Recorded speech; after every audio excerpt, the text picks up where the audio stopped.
Hello friends, welcome है आप सभी का आपके इस कृष्णा एजुकेशन यूट्यूब चैनल पर, जो केवल और केवल बोर्ड एग्जामिनेशन की तैयारी करवाने के लिए बनी है। इसलिए इस चैनल को आपने अभी तक सब्सक्राइब नहीं किया तो इस चैनल को सब्सक्राइब कर दें और साइड के बेल नोटिफिकेशन को भी जरूर प्रेस कर दें, ताकि हमारी वीडियोज़ का लेटेस्ट नोटिफिकेशन आप तक सबसे पहले पहुँच सके। आज मैं आपको इस वीडियो में क्लास 11 हिंदी दिगंत भाग 1 का 12वां पार्ट गाँव के बच्चों की शिक्षा का ऑब्जेक्टिव क्वेश्चन आंसर करवाने वाला हूँ। अगर आपको इस चैप्टर के एक्सप्लेनेशन या फिर इस चैप्टर के अलावा इस बुक के किसी अन्य चैप्टर के एक्सप्लेनेशन, ऑब्जेक्टिव और सब्जेक्टिव क्वेश्चन वाली क्लास को देखना है, तो आप डिस्क्रिप्शन में दिए गए लिंक हिंदी दिगंत क्लास 11 फुल सिलेबस के प्लेलिस्ट में जाकर इस बुक के किसी भी चैप्टर के वीडियोस को चेकआउट कर सकते हैं। इसलिए एक बार उस प्लेलिस्ट को जरूर देखिएगा और उस प्लेलिस्ट को अपने क्लासमेट्स और अपने दोस्तों के बीच भी जरूर शेयर कीजिएगा। यहाँ सभी विषयों का पीडीएफ बिल्कुल फ्री दिया जाता है, तो इस फ्री पीडीएफ को प्राप्त करने के लिए आप हमारे टेलीग्राम चैनल को ज्वाइन कर लीजिए। टेलीग्राम चैनल का लिंक डिस्क्रिप्शन में भी दिया हुआ है और आप टेलीग्राम एप्लीकेशन में कृष्णा एजुकेशन 12 सर्च करके भी ज्वाइन हो सकते हैं। तो चलिए बिना किसी देरी के अब इस क्लास को स्टार्ट करते हैं। इस क्लास में मैं आपको वस्तुनिष्ठ प्रश्नोत्तर करवाने वाला हूँ और इसके साथ साथ कुछ अति लघुत्तरीय प्रश्नोत्तर करवाने वाला हूँ। तो अगर आपने इस क्लास के एक्सप्लेनेशन वाली क्लास को देखा होगा, अगर आपने गांव के बच्चों की शिक्षा पाठ का एक्सप्लेनेशन देखा होगा, तो इन क्वेश्चंस का आंसर आपको पहले से पता होगा, क्योंकि पाठ में मैंने ये सभी चीज़ें ही आपको पढ़ाई थी। तो आप लाइव चैट में आंसर देते हुए चलिएगा। और अगर आपने उस क्लास को नहीं देखा तो सिर्फ इस क्लास को लास्ट तक देखिए। मेरी कोशिश यही रहेगी कि इस क्लास में ही मैं आपको ये सभी के सभी प्रश्न उत्तर बिल्कुल अच्छे से याद करवा दूँ। तो हमारा पहला क्वेश्चन है, गाँव के बच्चों की शिक्षा, ये जो व्याख्यान है वो कहाँ से लिया गया है? शिक्षा और ज्ञान से, त्रिकाल दर्शन से, आजकल, आज नहीं पढ़ेगा, या फिर स्कूल की हिंदी से। तो आपको पता है गांव के बच्चों की शिक्षा पाठ के जो लेखक हैं वे कृष्ण कुमार जी हैं और उनका एक व्याख्यान था शिक्षा और ज्ञान। इसी से इस पाठ को लिया गया गांव के बच्चों की शिक्षा की। तो वही पूछा गया गांव के बच्चों की शिक्षा किस व्याख्यान से लिया गया है? तो शिक्षा और ज्ञान व्याख्यान से लिया गया है। तो इसका सही आंसर ऑप्शन नंबर का हो जाएगा शिक्षा और ज्ञान।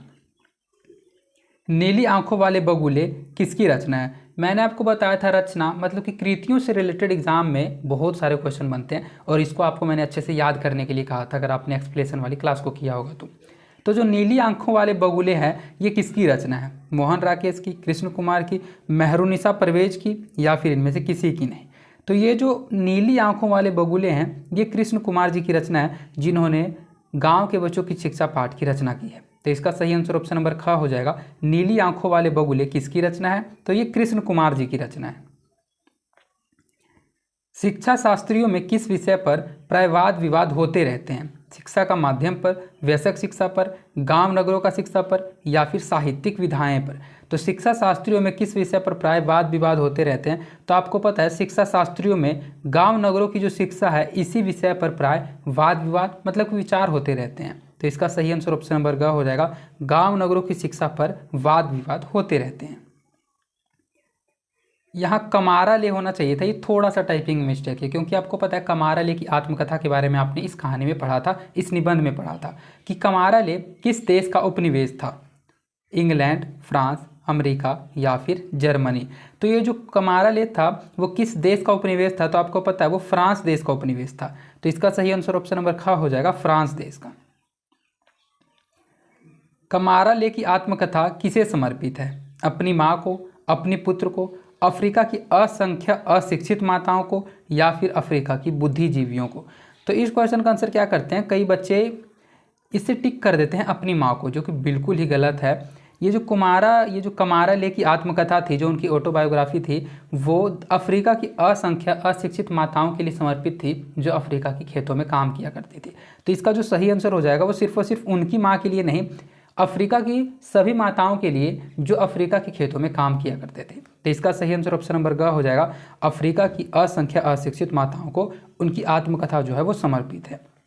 तो यहाँ तक मैंने आपको 5 ऑब्जेक्टिव क्वेश्चन करवाए हैं। इसके बाद जो आपके क्वेश्चन है वो रिक्त स्थानों की पूर्ति वाले हैं और कुछ अति लघुत्तरीय प्रश्न उत्तर हैं। तो मैं इसमें क्वेश्चन तो आपको कई करवाने वाला हूँ, लेकिन डिफरेंट टाइप्स के करवाने वाला हूँ। ज़्यादा आपका इसका बोर्ड एग्जाम तो होने वाला नहीं है, इसलिए मैं ज़्यादा ऑब्जेक्टिव क्वेश्चन नहीं करवाता हूँ। आप पार्ट के एक्सप्लेनेशन को अच्छे से समझे हुए रहिए, तो ऑब्जेक्टिव क्वेश्चन आप सभी बिल्कुल आसानी से बना पाइएगा। तो इसके बाद रिक्त स्थान वाले पूर्ति वाले क्वेश्चन भी आपसे तभी बन पाएंगे जब आप एक्सप्लेनेशन वाली क्लास को किए हुए रहिएगा। तो मैं याद करवाते हुए चलता हूँ, सभी को याद करते हुए चलिए। हमारा नेक्स्ट क्वेश्चन है, आज शिक्षा का बहुत ही क्या सामाजिक चित्र उभर आया है? तो आपको पता है शिक्षा का बहुत ही प्रतिकूल सामाजिक चरित्र जो है वो उभर आया है। तो इसका जो सही आंसर हो जाएगा वो प्रतिकूल हो जाएगा। पंचायती राज का पुनरुदय एक कौन सी प्रक्रिया है? पंचायती राज का जो पुनरुदय है वो एक तरह की ऐतिहासिक प्रक्रिया है। इसके बारे में आपने पाठ में पढ़ा था कि किस तरह से जब देश जो थी वो अफसरों के गुलाम में थी, अंग्रेजों के गुलाम में थी, तो उस समय पंचायती राज व्यवस्था को लाकर उस चीज़ को सुधारने की कोशिश की जा रही थी, जो प्राथमिक शिक्षा उसको सुधारने की कोशिश की जा रही थी। लेकिन जो पंचायती राज थे वे किसी भी चीज़ पर विचार विमर्श तो किया करते थे, लेकिन किसी भी चीज़ का निर्णय लेने का अधिकार उनके पास नहीं था। तो यही पंचायती राज के पूर्णता का एक ऐतिहासिक प्रक्रिया है। देश में आज प्राथमिक शिक्षा क्षेत्र में काफ़ी क्या आया हुआ है? तो आपको पता है देश में आज प्राथमिक शिक्षा क्षेत्र में काफ़ी विदेशी धन आया हुआ है। तो ये थोड़ा सा यहाँ भी टाइपिंग मिस्टेक है, यहाँ विदेशी धन भी होना चाहिए था, क्योंकि पाठ में मैंने आपको पढ़ाया था कि देश में आज प्राथमिक शिक्षा क्षेत्र में काफ़ी विदेशी धन आया था। तो यहाँ जो आंसर हो जाएगा वो विदेशी धन हो जाएगा। हरित क्रांति की वजह से गांव की ज़मीनें जो है वो कैसी हो गई थी? तो आपको पता है 60 के दशक में ये जो हरित क्रांति आई थी, उस हरित क्रांति की वजह से गांव की जो ज़मीनें थी वो बर्बाद हो गई थी, अनुर्वर हो गई थी, मतलब उनकी उपजाऊ शक्ति जो थी वो कम हो गई थी। तो इसका जो सही आंसर हो जाएगा वो बर्बाद हो जाएगा कि हरित क्रांति की वजह से हमारे गाँव की जो ज़मीनें थी वो बर्बाद हुई हैं। गांव के बच्चों की शिक्षा नामक निबंध के लेखक कौन है? तो मैंने आपको बताया ये सबसे पहले तो आपको ये पता होना चाहिए कि गांव के बच्चों की शिक्षा ये जो पाठ है ये किस प्रकार की विधा है। तो ये एक तरह का निबंध है और ये चीज़ें आपको याद होनी चाहिए। जैसे कि अगर आपके एग्जाम में ये पूछ लिया जाए कि पूस की रात कहानी, जो पूस की रात पाठ किस प्रकार की विधा है, तो आपको पता है पूस की रात एक कहानी है।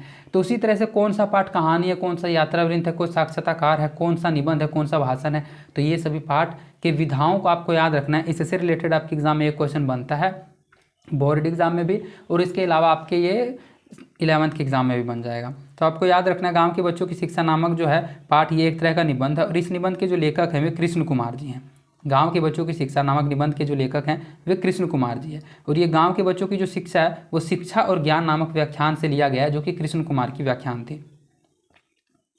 गांव के बच्चों की शिक्षा नामक पाठ जो है वो किस प्रकार की रचना है? गांव के बच्चों की शिक्षा नामक पाठ जो है वो एक विचार उत्तेजक रचना है, मतलब कि विचार करने वाली रचना है कि किस तरह से प्राथमिक शिक्षा को प्रधानता देते हुए प्राथमिक शिक्षा का ग्रोथ करना चाहिए और प्राथमिक शिक्षा के जरिए देश की उन्नति को आगे बढ़ाना चाहिए। तो गांव के बच्चों की शिक्षा नामक पाठ जो है वो एक तरह की किस प्रकार की रचना है? तो आपको ये भी लिख सकते हैं आप एक प्रकार की निबंध वाली रचना है या फिर विचार उत्तेजक रचना है। गांव के बच्चों की शिक्षा नामक पाठ में लेखक की चर्चा हुई है, मतलब ये जो पाठ आप पढ़ रहे हैं गांव के बच्चों की शिक्षा, इस पाठ में इस पाठ के लेखक आपको पता है, इस पाठ के अंतर्गत जो लेखक हैं वो कमाराले थे और उन्हीं की चर्चा हुई है। तो गांव के बच्चों की शिक्षा नामक पाठ में जो कमाराले थे उसी कमाराले नामक लेखक की चर्चा हुई है। ये क्वेश्चन थोड़ा सा रॉन्ग है, इसमें ऐसे पूछा जाना चाहिए था कि गांव के बच्चों की शिक्षा नामक पाठ में किस लेखक की चर्चा हुई है। तो किस लेखक की चर्चा हुई है? तो आपको पता है उसमें कमाराले नामक लेखक की चर्चा हुई है, जिन्होंने इस पाठ में अपनी आत्मकथा का वर्णन किया है।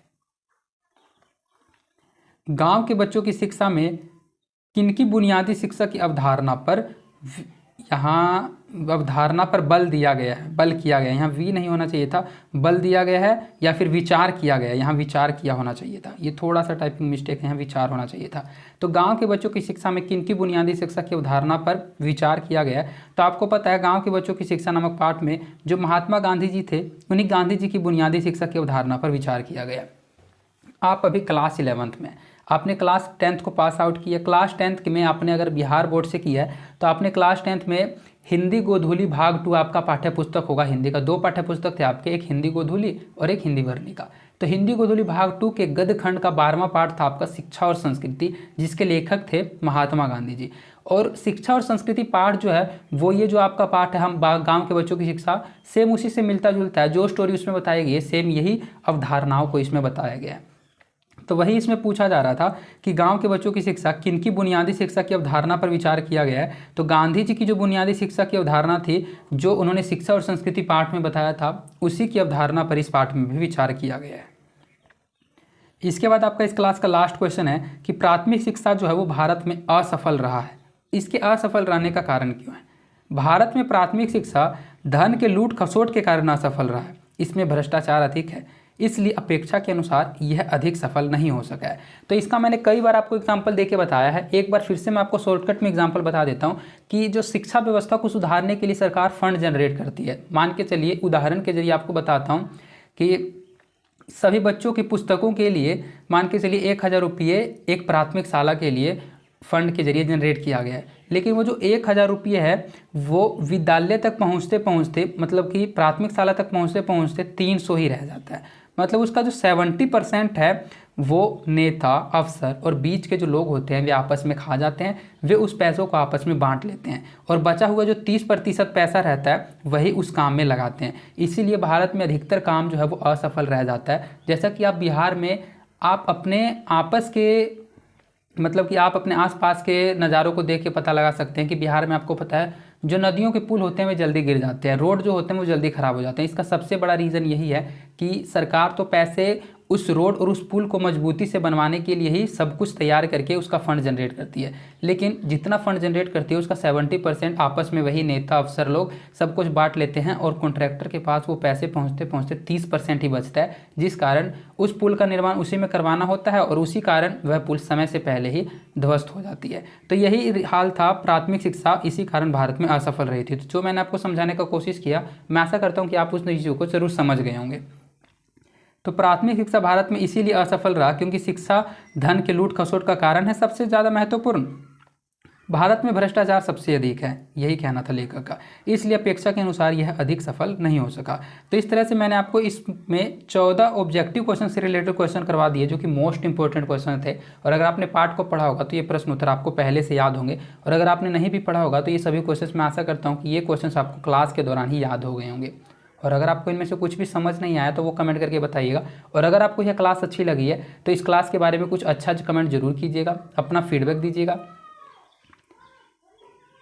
अगर आपको इन सभी क्वेश्चंस का आंसर सहित पीडीएफ चाहिए तो आप हमारे टेलीग्राम चैनल को ज्वाइन कर लीजिए। टेलीग्राम चैनल का लिंक डिस्क्रिप्शन में भी दिया हुआ है और आप टेलीग्राम एप्लीकेशन में कृष्णा एजुकेशन 12 सर्च करके भी ज्वाइन हो सकते हैं, इसलिए टेलीग्राम चैनल को जरूर ज्वाइन कर लीजिएगा। और अगर आप इस हिंदी दिगंत भाग 1 के क्लास 11 की बुक के किसी अन्य चैप्टर के एक्सप्लेनेशन, ऑब्जेक्टिव और सब्जेक्टिव क्वेश्चन के वीडियो को देखना चाहते हैं तो आप डिस्क्रिप्शन में दिए गए लिंक क्लास 11 हिंदी दिगंत फुल सिलेबस के प्लेलिस्ट को जरूर चेकआउट कीजिएगा।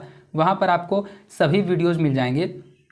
और अब इसके बाद मैं सिर्फ और सिर्फ, मैंने आपको कहा था कि मैं आपको काव्यखंड भी कंप्लीट करवाऊंगा, लेकिन सिर्फ मैं आपको गद्य खंड तक ही पढ़ाने वाला हूं, उसके बाद काव्यखंड की क्लासेज मैं आपके लिए नहीं करवा पाऊंगा। उससे पहले मैं कहना चाहूँगा कि अगर आपको मेरी क्लास अच्छी लगती है तो उस क्लास को लाइक कर दीजिए, इस चैनल को सब्सक्राइब कर दीजिए, साइड के बेल नोटिफिकेशन को प्रेस कर दीजिए, जिससे मेरा मोटिवेशन बना हुआ रहता है और मुझे और अधिक वीडियोस बनाने की प्रेरणा मिलती है। तो मैं आज इसका सब्जेक्टिव क्वेश्चन वाला क्लास भी रिकॉर्ड कर लूँगा और वो भी आपको प्रोवाइड करा दूंगा। मतलब आपको गद्य खंड का पूरा सिलेबस कंप्लीट करा दिया गया है। मेरा इंडियन आर्मी में फाइनल सिलेक्शन हो गया है ऑफिस असिस्टेंट के ट्रेड पोस्ट पर, इसीलिए मुझे उसी की ट्रेनिंग पर जाना है। अब मैं आपकी आगे की क्लासेज रेगुलर नहीं करवा सकता हूँ, अब 6 महीने या 7 महीने बाद ही आपकी क्लासेस संभव हो सकती है। तब तक आप आगे का जो टेक्स्ट बुक के जरिए मतलब पाठ्य पुस्तक के जरिए आगे का सिलेबस आप स्वयं से पढ़ लीजिएगा। और अगर आप टेलीग्राम चैनल को नहीं ज्वाइन किए हुए हैं तो कृष्णा एजुकेशन 12 के टेलीग्राम चैनल को जरूर ज्वाइन कर लीजिएगा। वहाँ पर मैंने आपको पढ़ाने के लिए बहुत सारा कंटेंट बनाया था, वो कंटेंट जो है मतलब PDF और नोट्स जो है वो मैं आपको मुफ्त में टेलीग्राम चैनल पर दे दूँगा, इसलिए टेलीग्राम चैनल को जरूर ज्वाइन कर लीजिएगा। वहाँ पर आपको आगे के अपडेट्स मिलते रहेंगे। तो अब आप सभी से मैं मिलता हूँ इसी चैप्टर के गांव के बच्चों की शिक्षा वाले चैप्टर के सब्जेक्टिव क्वेश्चन वाली क्लास में। मैं आशा करता हूँ कि आप सभी स्वस्थ होंगे, सकुशल होंगे और खुश होंगे और आपका जो दिन है वो मंगलमय होगा। अब आप सभी से मिलते हैं गांव के बच्चों की शिक्षा वाले पाठ के पाठ्य पुस्तक के प्रश्न उत्तर वाली क्लास में।